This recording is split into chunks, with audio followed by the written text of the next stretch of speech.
প্রশাসন যা বুঝবে তাই করবে। সব কিছুতেই তো হার জিত রয়েছে। ওনার ভাগ্যে যদি জিত থাকে তাহলে উনি জিতবেন, আমার ভাগ্যে যদি জিত থাকে আমি জিতবো। আপনি তো লিখিত অভিযোগ করেছেন। আমি আইনগতভাবে যা যা করার দরকার তাই তাই করেছি। না, থানাতে লিখিত অভিযোগ করেছেন আপনি? হ্যাঁ, করেছি।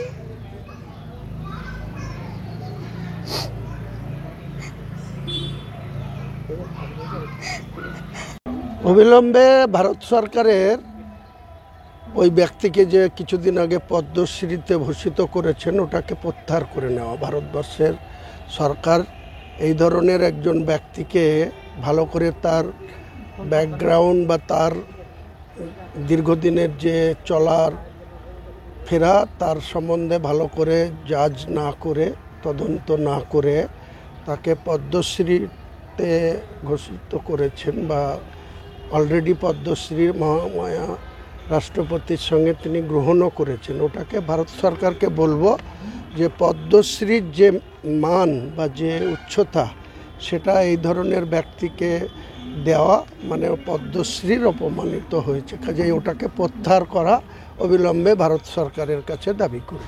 বিজেপির পক্ষ থেকে বলছে এটা পরিকল্পিত চক্রান্ত করা হয়েছে এবং শাসক দলের পক্ষ থেকে চক্রান্ত করা হয়েছে। শাসক দলের এখানে কোনো ভূমিকাই নেই।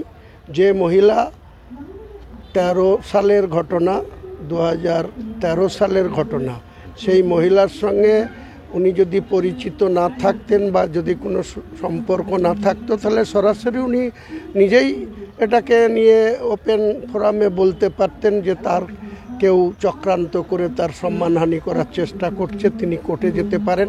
যে সমস্ত মিডিয়াতে এটা প্রকাশ হয়েছে সেই মিডিয়ার কর্তৃপক্ষকেও নোটিশ দিতে পারতেন বা সরাসরি যে মহিলা তার বিরুদ্ধে এই মারাত্মক অভিযোগটা এনেছে তার নবগ্রাম থানাতে তার বিরুদ্ধে লিখিতভাবে এফআইআর হয়েছে।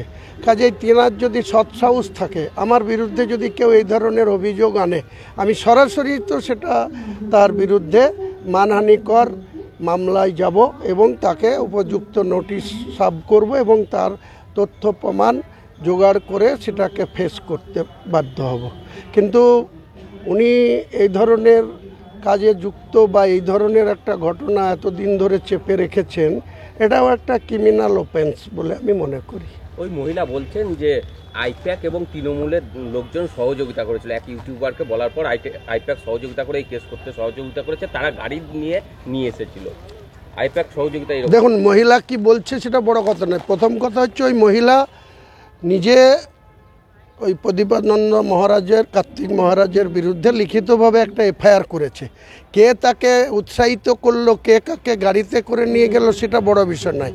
তিনি নিজে একজন শিক্ষিকা হিসেবে পরিচয় দিচ্ছেন যে একটা প্রাথমিক স্কুলের ওই মহারাজজির পরিচালিত একটা স্কুলের শিক্ষিকা ছিলেন, তাহলে তিনি নিশ্চয়ই অনেক জ্ঞানী বা শিক্ষিত মহিলা।